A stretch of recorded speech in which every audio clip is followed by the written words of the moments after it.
Hey everyone, I'm gonna read a story like I said I would. So this story is on the public domain. It's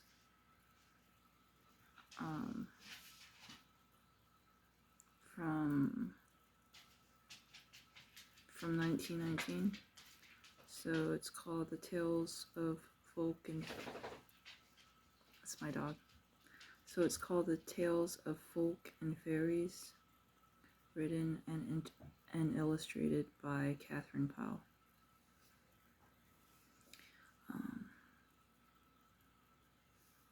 So it's printed in the U.S. originally, and the company is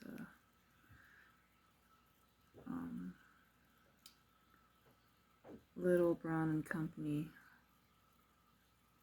from Boston. So anyway, I'm gonna go to this one story in the book because it has many stories in it. I just need to find that real quick.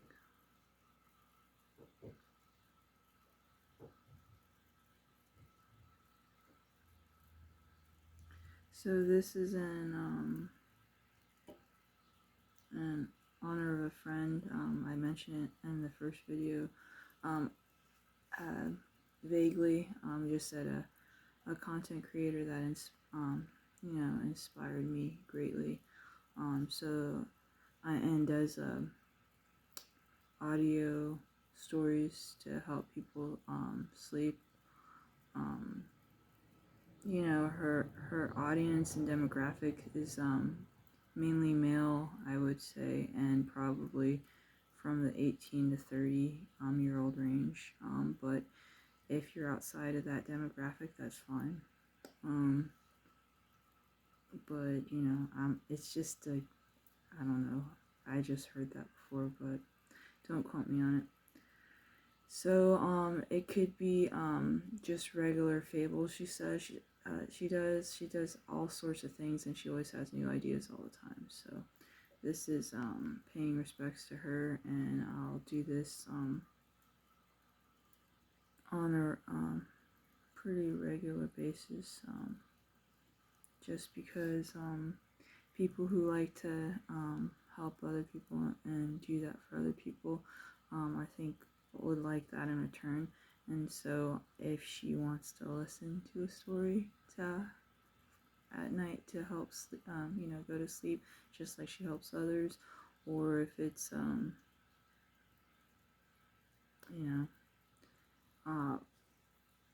some of it's fables. I think she's trying to do I think she's if you go to her Patreon, she'll let you know her catalog of videos with her audios and all the content she has and all the new ideas that pop up in her posts, about her writings and all that stuff,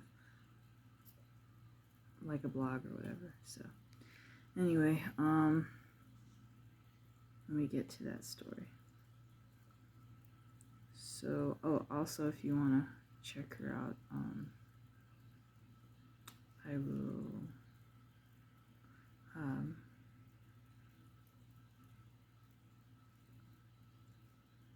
I guess you can Google it. Her Patreon and Felka. It's repeated twice. I believe it's one word. So you can check that out. And just be open-minded. It's probably mostly male audience, but there are some females on there who can appreciate the content as well, with the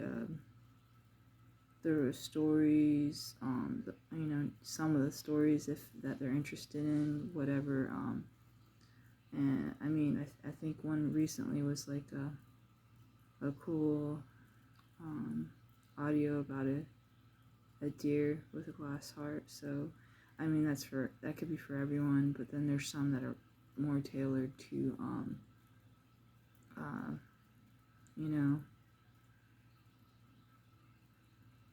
you know, it could be for anybody. I mean, but she has a lot of men in her audience too, so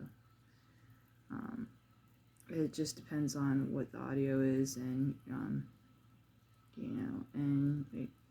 there's some for a certain audience, and there's some for more broader audience. So,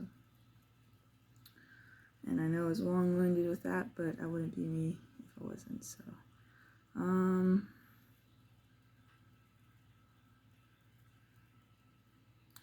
okay, so yeah, I found it. Okay, so this story in that book is called The Wise Girl. It's a Serbian story. They have stories from all, I guess fairy tales and folk tales or whatever from all over the world in this book. So it says, The Wise Girl, a Serbian story. There was once a girl who was wiser than the king and all his counselors.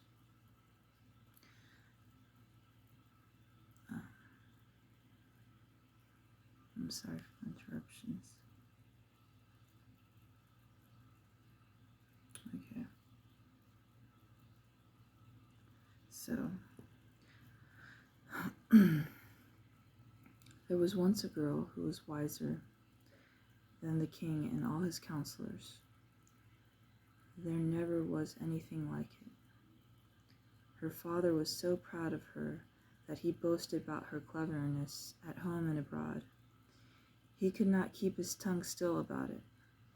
One day he was boasting to one of his neighbors, and he said, "The girl is so clever that not even the king himself could ask her a question she couldn't answer, or read her a riddle she couldn't unravel."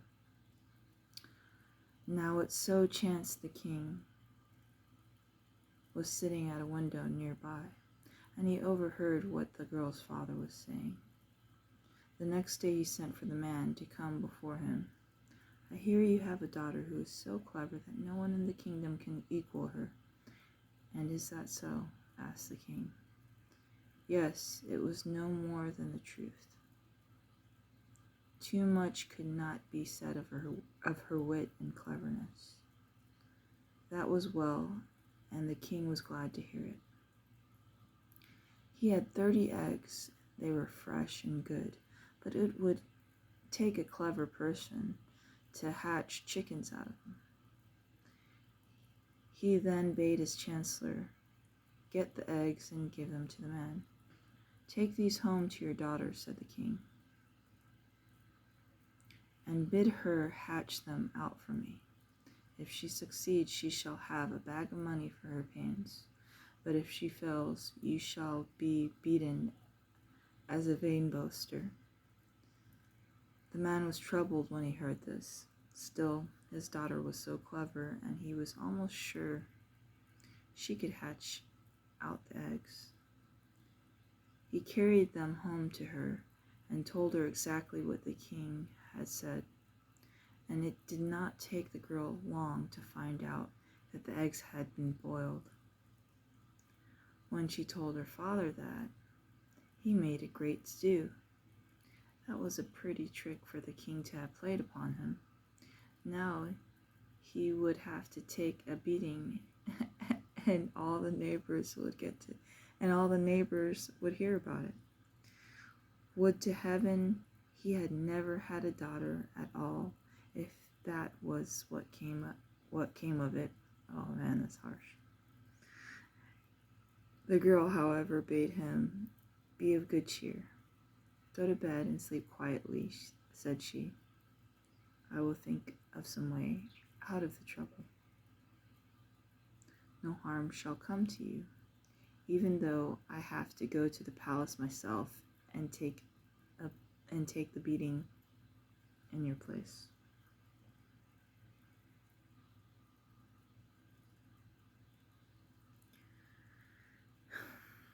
The next day the girl gave her father a bag of boiled beans and bade him take them out to a certain place where the king rode by every day. Wait until you see him coming, said she, and then begin to sow the beans. At the same time, he was to call out this, that, and the other so loudly that the king could not help but hear him. Hey, this is how it's written. The man took the bag of beans and went out to the field his daughter had spoken of. He waited until he saw the king coming, and then he began to sow the beans, and at the same time to cry aloud, "Come sun, come rain. Heaven grant that these boiled beans may yield me a good crop." The king was surprised that anyone should be so stupid to think boiled beans would grow and yield a crop. He did not recognize the man, for he had only seen him once, and he stopped his horse to speak to him. "My poor man," said he, "how can you expect boiled beans to grow? Do you not know that that is impossible?" "Whatever the king commands should be possible," answered the man, "and if chickens can hatch from boiled eggs, why should not boiled beans yield a crop?" When the king heard this, he looked at the man more closely, and then he recognized him as the father of the clever daughter. "You have indeed a clever daughter," said he. "Take your beans home and bring me back the eggs I gave you." The man was very glad when he heard that.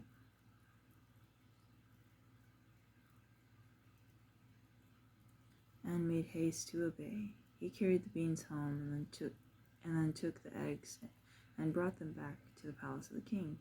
After the king had received the eggs, he gave the man a handful of flax. "Take this to your clever daughter," he said, "and bid her make for me within the week a full set of sails for a large ship. If she does this, she shall receive the half of my kingdom as a reward. But if she fails, you shall have a drubbing that you will not soon forget." I guess drubbing means another type of beating. Anyway, the man soon returned home, loudly lamenting his hard lot.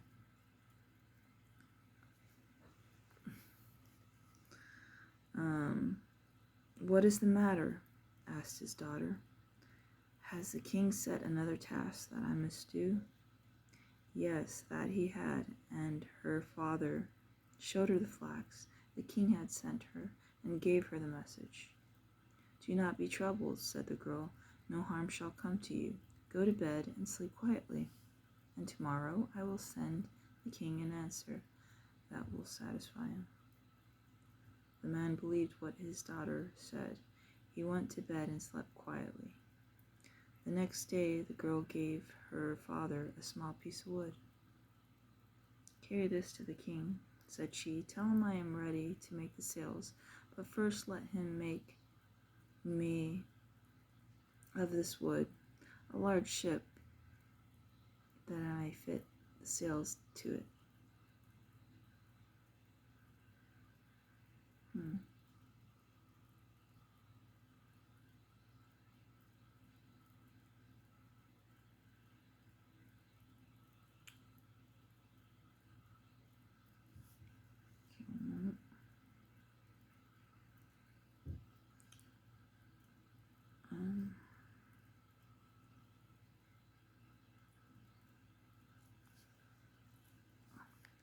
The father did as the girl bade him, and the king was surprised at the cleverness of the girl in returning him such an answer. "That is all very well," said he, "and I will excuse her from this task. But here," Here is a glass mug. Take it home to your clever daughter. Tell her it is my command that she dip out the waters from the ocean.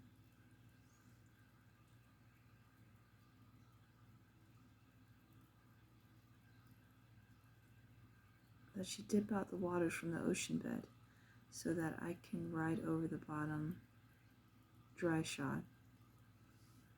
Tell her it is my command that she dip out the waters from the ocean bed, so that I can ride over the bottom dry shod. If she does this, I will take her for my wife. But if she fails, you shall be beaten within an inch of your life. The man took the mug and hastened home, weeping aloud and bemoaning his fate. Well, and what is it? Asked his daughter. What does the king demand of me now? The man gave her the glass mug and told her what the king had said. Do not be troubled, said the girl. Go to bed and sleep in peace. You shall not be beaten, and soon I shall be reigning as queen over all this land. The man had trust in her. He went to bed and slept and dreamed he saw her sitting by the king with a crown on her head. The next day the girl gave her father a bunch of tow. It's T-O-W. The next day the girl gave her father a bunch of tow. Take this to the king, she said. Tell him you have given me the mug, and I am willing to dip the sea dry. But first let him take this towel, I don't know what it means, and stop up all the rivers that flow into the ocean.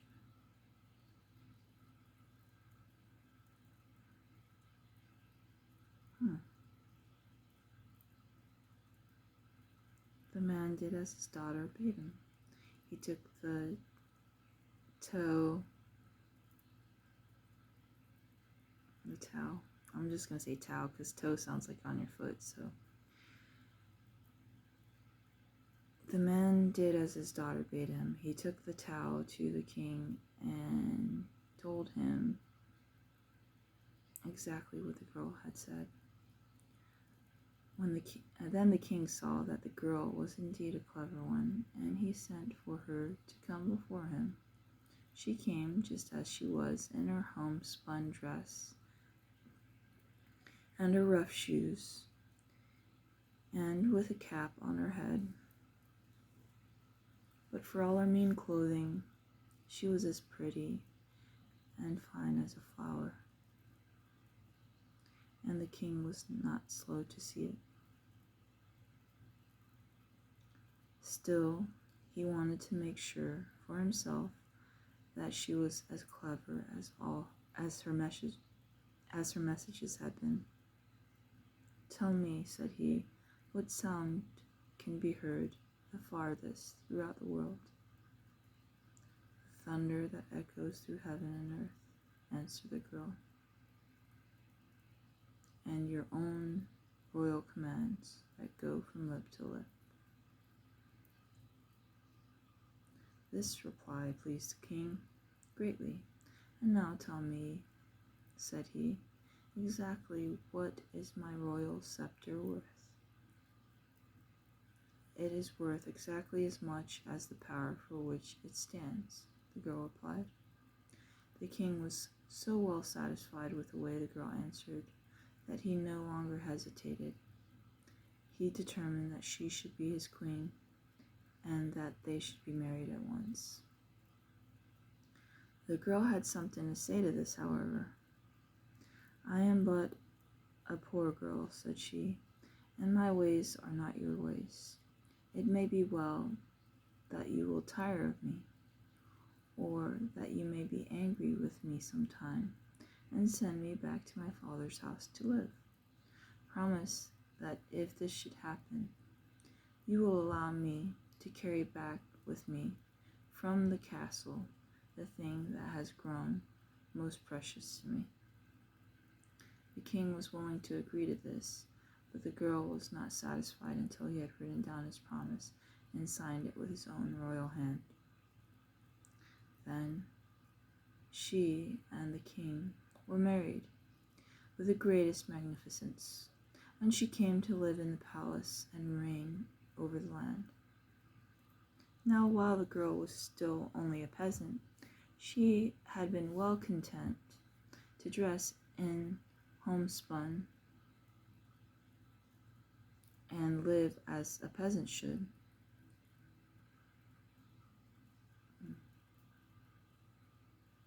Now, while the girl was still only a peasant, she had been well content to dress in homespun and live as a peasant should, but after she became queen, she would wear nothing but the most magnificent robes and jewels and ornaments, for that seemed to her only right and proper for a queen. But the king, who was of a very jealous nature, thought his wife did not care at all for him, but only for the fine things he could give her. One time the king and queen were to ride abroad together, and the queen spent so much time in dressing herself that the king was kept waiting, and he became very angry. When she appeared before him, he would not even look at her. You care nothing for me, but only for the jewels and fine clothes you wear," he cried. "Take with you those that are the most precious to you, as I promised you, and return to your father's house. I will no longer have a wife who cares only for my possessions and not at all for me." Very well, the girl was willing to go, "and I will be happier in my father's house than I was when I first met you," said she. Nevertheless, she begged that she might spend one more night in the palace, and that she and the king might sup together once again before she returned home. To this the king agreed, for he still loved her, even though he was so angry with her. So he and his wife supped together that evening, and just at the last, the queen took a golden cup and filled it with wine. Then, when the king was not looking, she put a sleeping potion in the wine and gave it to him to drink. He took it and drank to the very last drop, suspecting nothing, but soon after he sank down among the cushions in a deep sleep. Then the queen caused him to be carried to her father's house and laid in the bed there. When the king awoke the next morning, he was very much surprised to find himself in the peasant's cottage. He raised himself upon his elbow to look about him, and at once the girl came to the bedside, and she was again dressed in the coarse and common clothes she had worn before she was married. "What means this?" asked the king.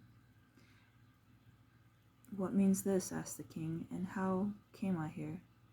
"My dear husband," said the girl, "your promise was that if you ever sent me back to my father's house, I might carry with me the thing that had become most precious to me in the castle. You are that most precious thing, and I care nothing else except as it makes me pleasing in your sight. And I care for nothing else except as it makes me pleasing in your sight." Then the king could no longer feel jealous or angry with her. He clasped her in his arms, and they kissed each other tenderly. That same day they returned to the palace, and from that time on, the king and his peasant queen lived together in the greatest love and happiness. So, I know I didn't recite it perfectly, but it was recited, read, I'm not reading a poem, signing a poem, but it was read, you know, despite all the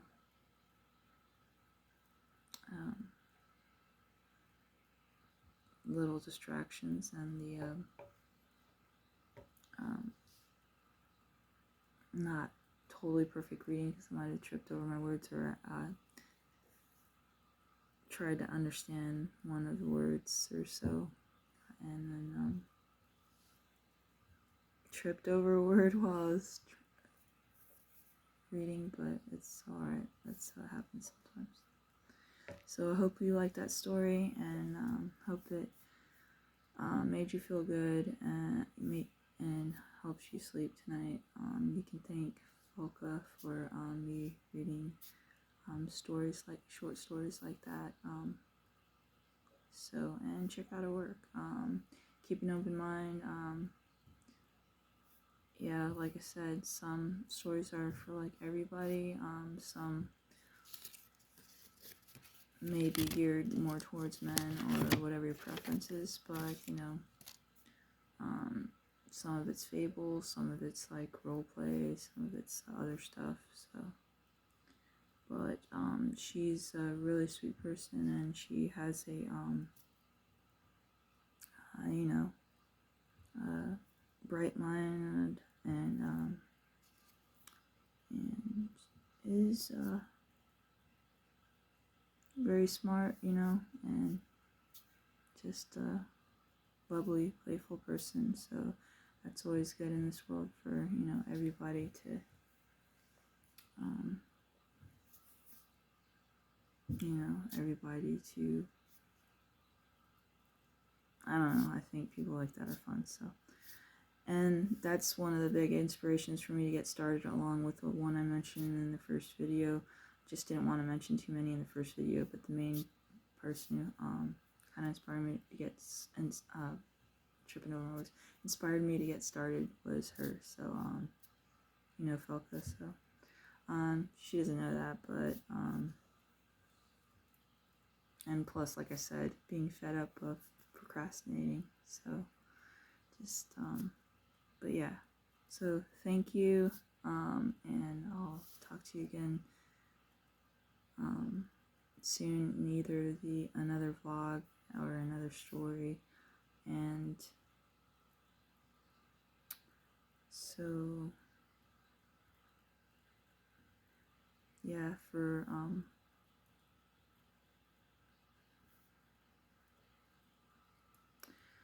I like to mention here that yeah, I could do